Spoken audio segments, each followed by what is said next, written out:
But there's only one way to prove its existence, and that is to directly observe the planet. Mike Brown took Chris to the famous Griffith Observatory to look at the skies above LA and to point out where he thinks Planet 9 is. Okay, well, clear sky, sort of. Where is it? Where's this planet? Well, we know its path across the sky. We know its orbit, so we know the path. And the path across the sky goes from somewhere over here, up across here, right through the middle of Orion and Taurus, and then down south across this way. And then, of course, all the way back around. We actually also know that around Orion and Taurus is where it's the most distant from the sun. And we think that's where it is. We think that the places that are closer to the sun, it'd be too bright. We would have seen it already. Okay, so in some sense you're already getting some observational data on the planet. You know where it isn't, and you know other things as well. The other thing that we would know is that if it's too big, if it's the size of Saturn or the size of Jupiter, it would have been detected by the WISE spacecraft a couple of years ago. So they did a survey of the whole sky looking for things that move, and we now know that there's nothing as big as Jupiter or Saturn out to many, many times the distance of where we think Planet 9 is. So it has to be small, meaning the size of Neptune or maybe a little bit bigger, and it has to be pretty far away still and somewhere off in here. And pretty faint. Otherwise, I mean, we're not talking amateur telescopes here to find this. No, in the end, it's going to take us some time on the biggest telescopes in the world. But with the biggest telescopes in the world, it is well within range, and we'll be able to find it. It'll be exciting. Yes. So I know you're looking for it. Lots of other people will as well. I'm sure they will now. Yeah. Does it bother you who's going to find it?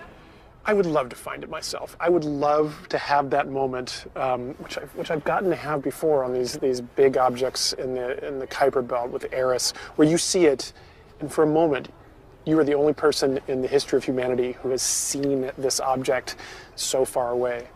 I would love that. I will not lie. At the same time, I want it to be found, and so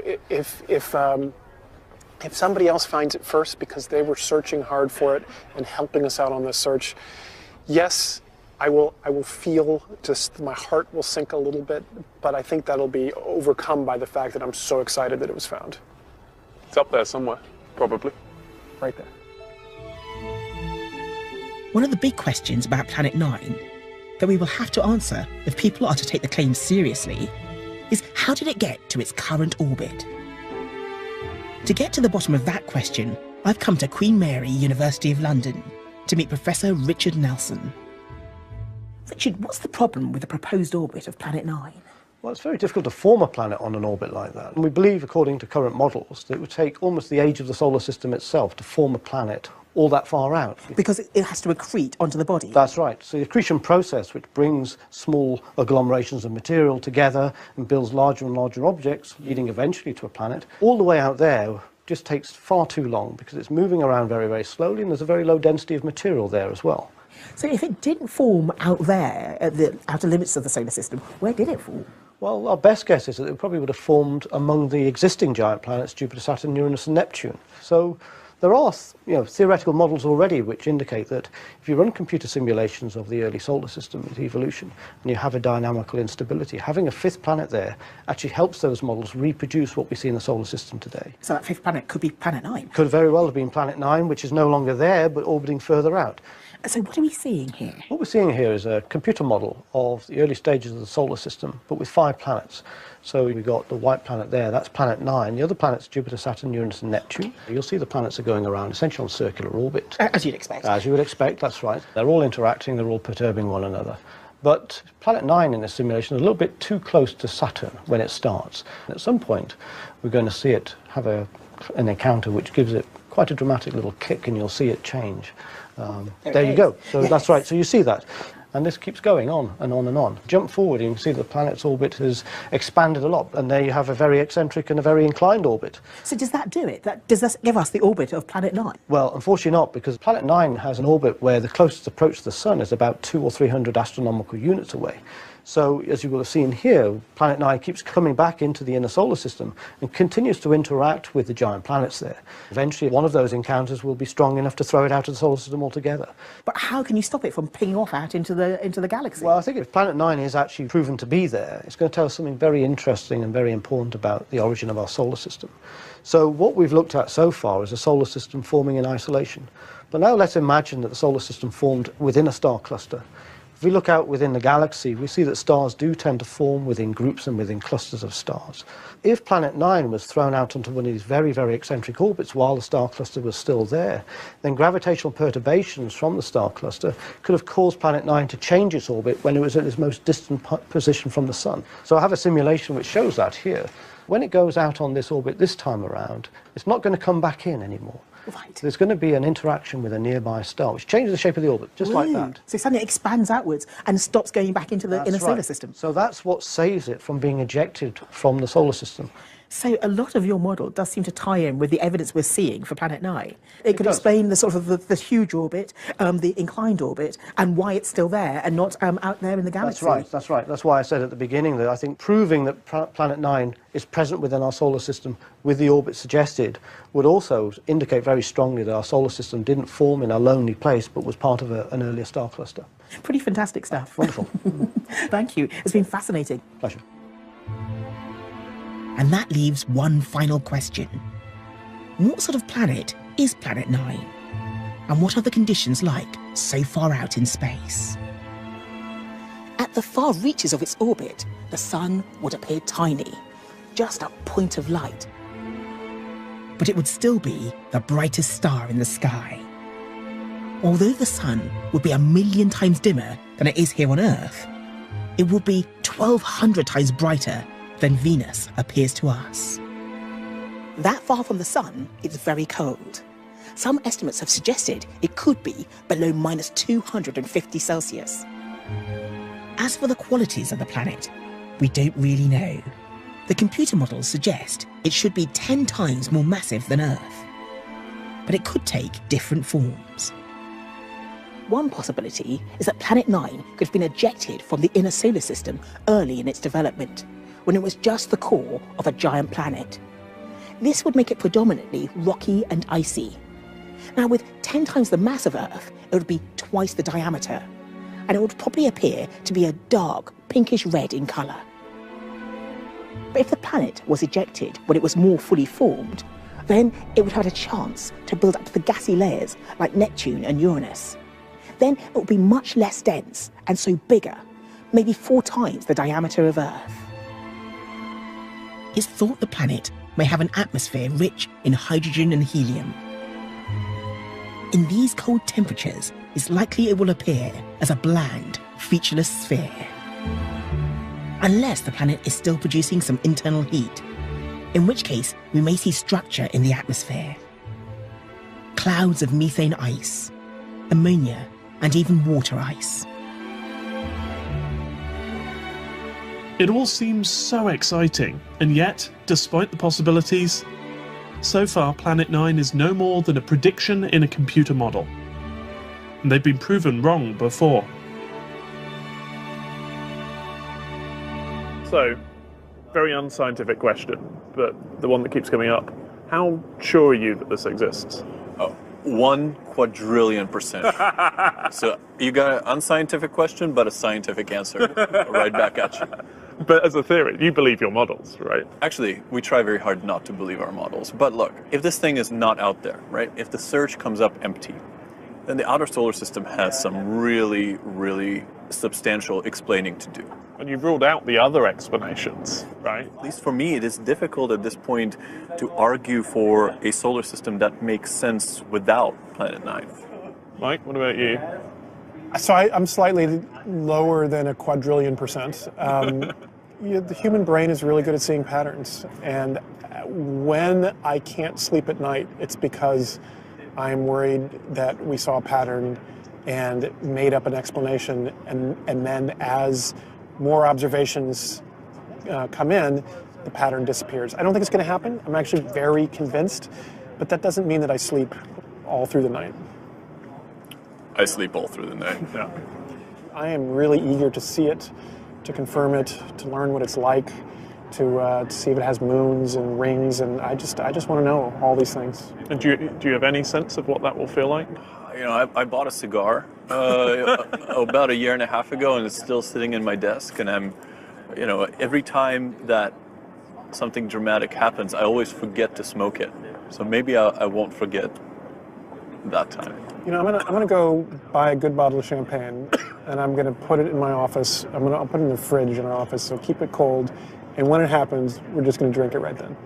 And between now and the cigars and the champagne, while we're waiting for the discovery, what are you two working on next? We are looking for the planet, but we're also looking for more of these objects that are aligned, that are perpendicular, that aren't aligned or aren't perpendicular, to prove ourselves wrong. You know, if anybody's going to prove us wrong, we would rather do it ourselves than to have somebody else do it. So we are trying very hard to prove ourselves wrong.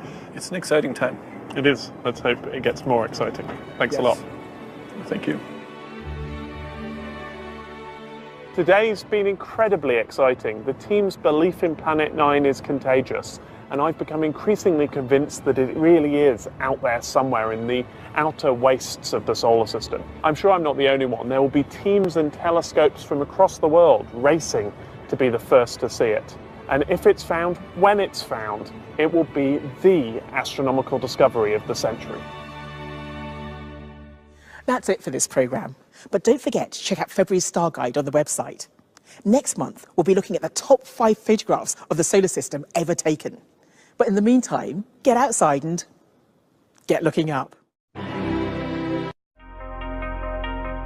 The sun is tilted by 6 degrees with respect to the plane of the planets. The reason for the non-zero solar obliquity has been a mystery since it was first discovered by Sir Richard Carrington in the mid-1800s.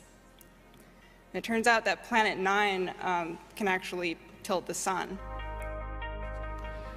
The fact that the sun is tilted, even if it's only by 6 degrees, the fact that the sun is tilted, you know, the sun is the most massive thing in our solar system by a huge margin, and it's oriented differently than everything else in the solar system. That is an incredibly strange phenomenon for which there really have not been that many explanations even attempted over the last 150 years.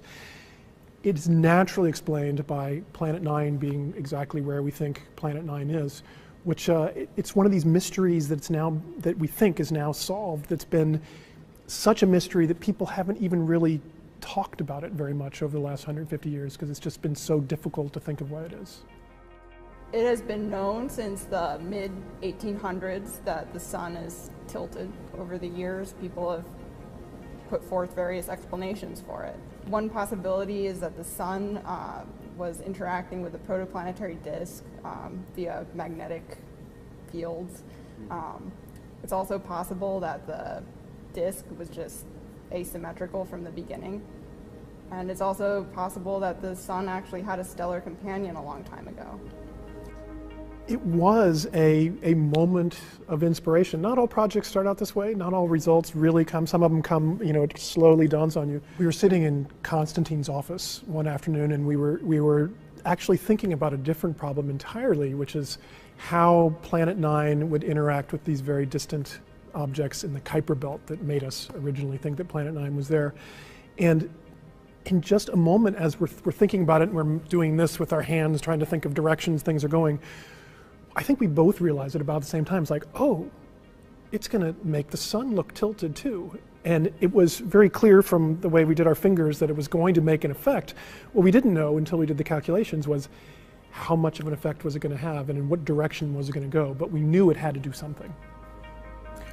Planet 9 has been scattered out into the distant solar system.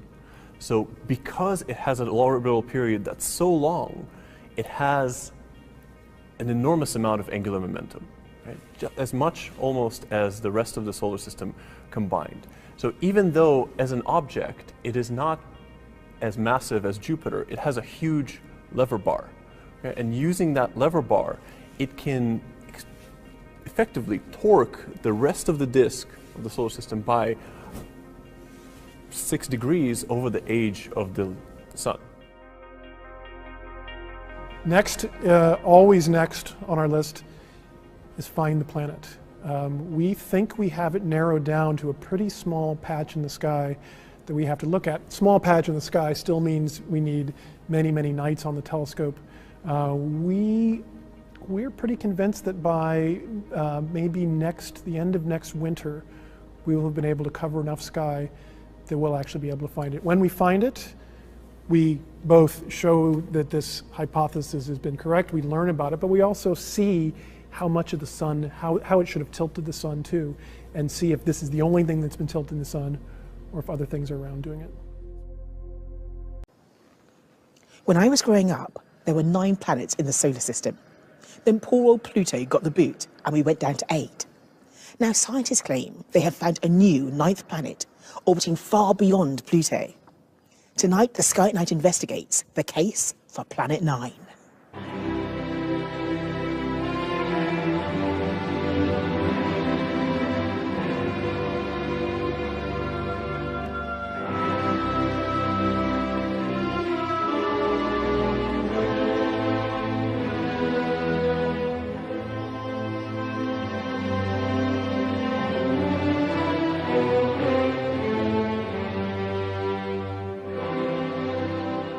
On January 20th, 2 astronomers from this university, Caltech in Pasadena, Southern California, made an extraordinary announcement. They claimed they had compelling evidence that a new, as yet unseen planet was orbiting the Sun, far beyond the existing planets. So far, this is a theoretical discovery. The planet's existence has been predicted by computer models. But if it does exist, it throws up many questions. Where is it? What does it look like? And most crucially, how did it get there? We'll be talking to astronomers here in California and in the UK to answer those questions and to find out what a discovery of Planet 9 would mean for our understanding of the solar system. But first, let's put Planet 9 into context and see how it fits into our understanding of the rest of the solar system. This is what we thought was the extent of the solar system for thousands of years. And it's restricted to the planets we can see with the naked eye. So in the centre, of course, we've got the Sun. Then Mercury, Venus, Earth, Mars, Jupiter, and 1.5 billion kilometres from the Sun sits Saturn. And this is all we thought that there was until the 18th century. Since then, the solar system has gradually expanded. In 1781, Uranus was discovered, followed in 1846 by Neptune. Tiny Pluto was added in 1930, bringing the edge of the solar system out to 5.9 billion kilometres away from the Sun. Pluto was counted as a planet for over 70 years. But now we know it's just one object in a huge donut-shaped belt of billions of icy bodies and comets, called the Kuiper Belt. It was thought that the Kuiper Belt marked the outer edge of the realm of the planets. But now it seems that that might not be the case. For some of us, it's an extraordinary thought. But many astronomers have long suspected there may be other planets lurking in the dark expanse beyond the Kuiper Belt. And we're getting the first evidence that suggests they may be right. To get a feel of just how far away Planet 9 is, if it exists, we need to plot its position in relation to the rest of the planets. On this scale, every centimetre is about 35 million kilometres. The Earth is 150 million kilometres from the Sun. Pluto is 40 times further away, and the outer edge of the Kuiper Belt is still further. But Planet 9 is far beyond that. At the point of closest approach in its orbit, it sits 200 times further from the Sun than the Earth. That's a whopping 30 billion kilometres away from the Sun. But unlike the other planets, the proposed orbit of Planet 9 is not circular. Its highly eccentric path takes it much, much deeper into space. At its furthest possible point, its aphelion, it could be as much as 1,200 times further from the Sun than the Earth. On this scale, it's 54 metres away. In reality, it would be 180 billion kilometres from the Sun. And because the orbit is inclined by 30 degrees to the rest of the solar system, it means it's also above or below the plane of the rest of the planets. It seems almost unbelievable that there could be a planet so far out in the solar system. A mysterious world, 10 times more massive than the Earth. On an orbit so long, it takes between 10 and 20,000 years to complete one lap of the Sun. But how was the discovery made? Chris drew the short straw and flew to California to find out.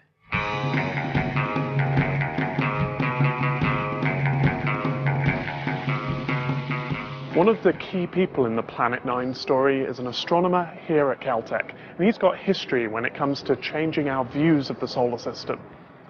10 years ago, he was instrumental in demoting poor old Pluto, and even wrote a book about it. His name is Mike Brown.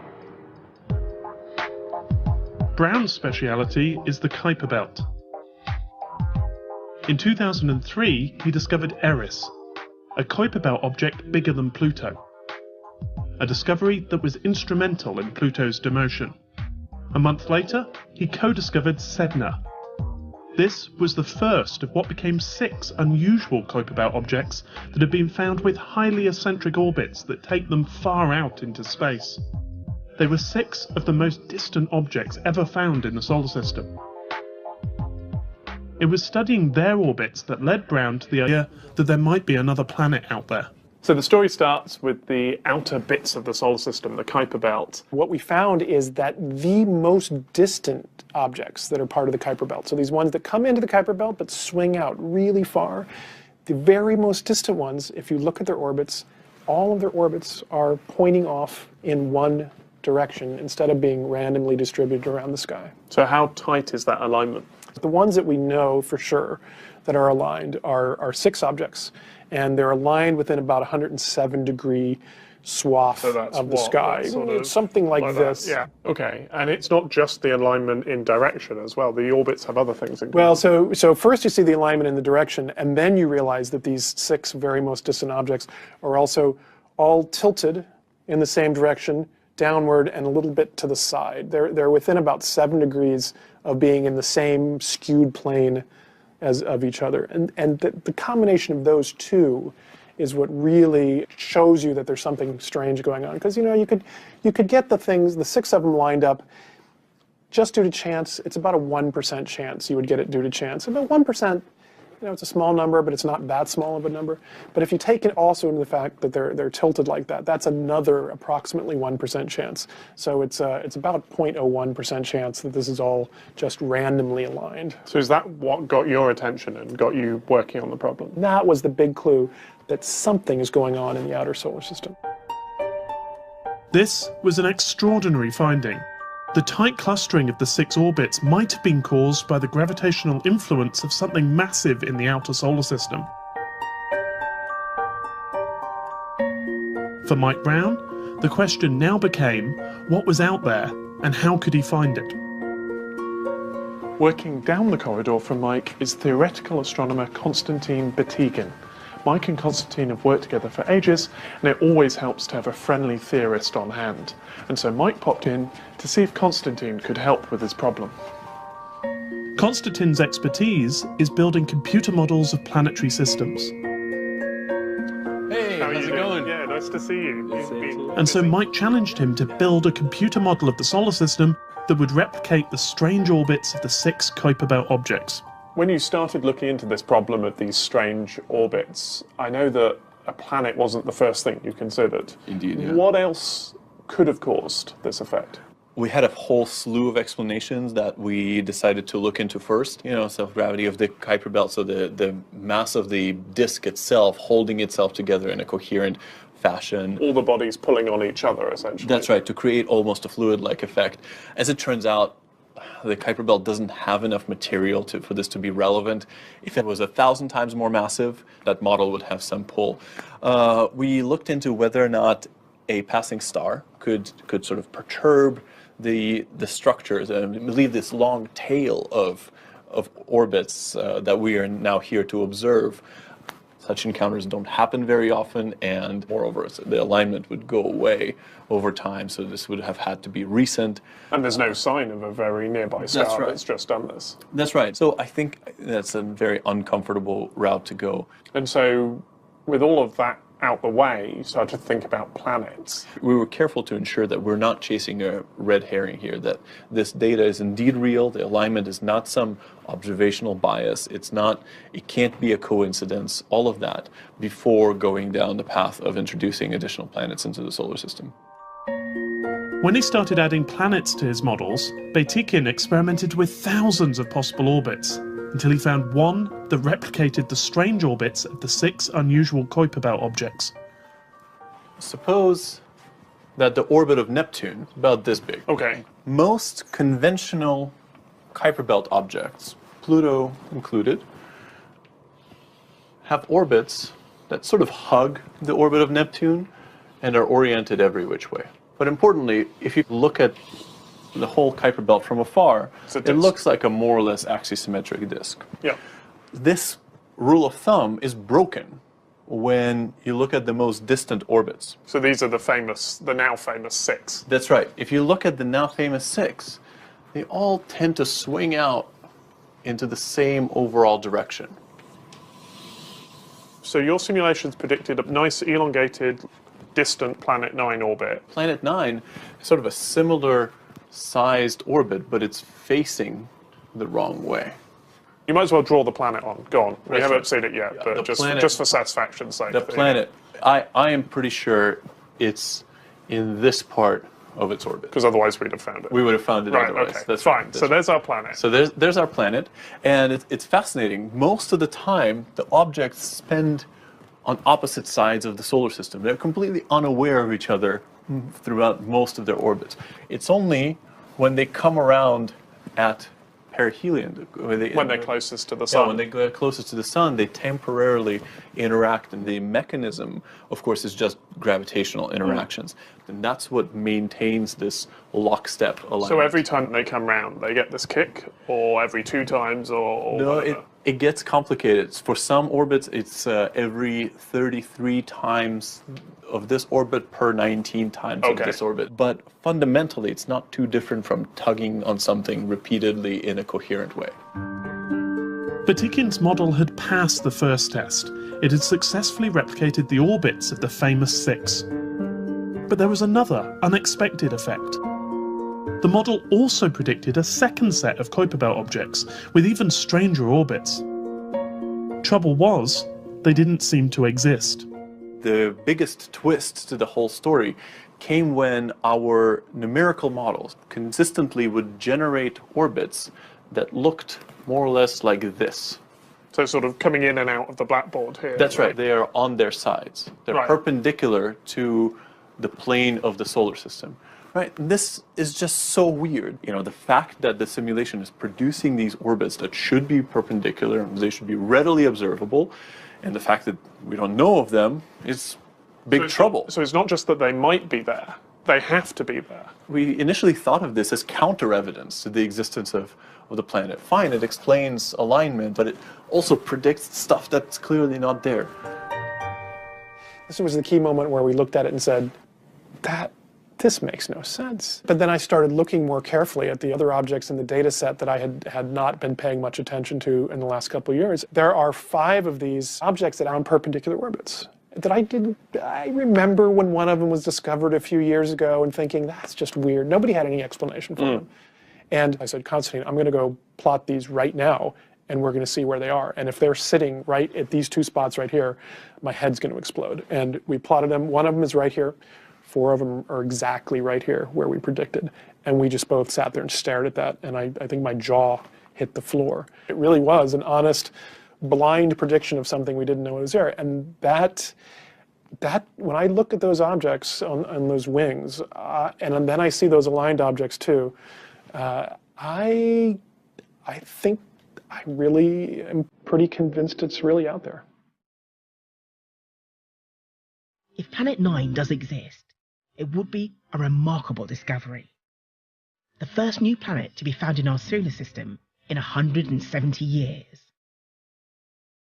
that isn't to say it was completely unexpected, because there are places we have found planets that are similar to Planet 9. I went to University College London to meet exoplanet expert Professor Giovanna Tonetti. Giovanna, if Planet 9 does exist, it seems to have some very exotic characteristics compared with the rest of our solar system. In your work in exoplanets, have you seen anything similar to these characteristics out there? Well, we're talking about an object that is about 10 times the mass of the Earth. These kind of objects are classified as super-Earths, which is a very exotic name. And NASA Kepler satellite tells us basically that these are among the most frequent objects in our galaxy. In fact, we didn't have any objects of this particular size. It was a bit puzzling in a certain sense. But if Planet 9 does exist, then of course we're ticking the box, and we also have our own super-Earth. So we had one missing, and now we look as if we've got one. Exactly, exactly. But Planet 9, if it's out there, is a whopping 200 astronomical units away from us at its closest approach. So that just seems an awful long way away. Have we got examples of planets that far away from their sun? Actually, we do. And what you see now is GU Piscis b, which is located at 2,000 astronomical units from its star. So that's the further reaches of Planet 9, potentially. Yes. This is a real image, by the way. It's the fact you can actually take an image like this is amazing. It's really very cool. Okay, so we've looked at the size, we've looked at the distance from its local star, but now it's also a very eccentric orbit, and that seems quite exotic for our solar system. It definitely is. Most of the planets in our own solar system are orbiting in orbits which are almost circular. But actually, however, we are seeing planets that are orbiting in extreme elliptical orbits, and we have some example like this planet that is called HD 806 or 6b. And as you can see from this picture, we have planets out there that are orbiting in very elliptical, what we call eccentric sort of orbit. So if Planet 9 does exist, it isn't as exotic as we perceive it to be, because there's lots of other examples out there that are similar to the characteristics of Planet 9. You're right, Maggie. And if Planet 9 were sort of proposed and discovered before exosolar planet were found, probably we would dismiss this case, saying, well, this is way too eccentric, this is way too odd. We can't have a planet like this. And the fact that, on the contrary, now we know that planets like this can indeed exist is really making the case for Planet 9 even more interesting. Well, thank you very much. It's been fascinating speaking to you. It was a pleasure.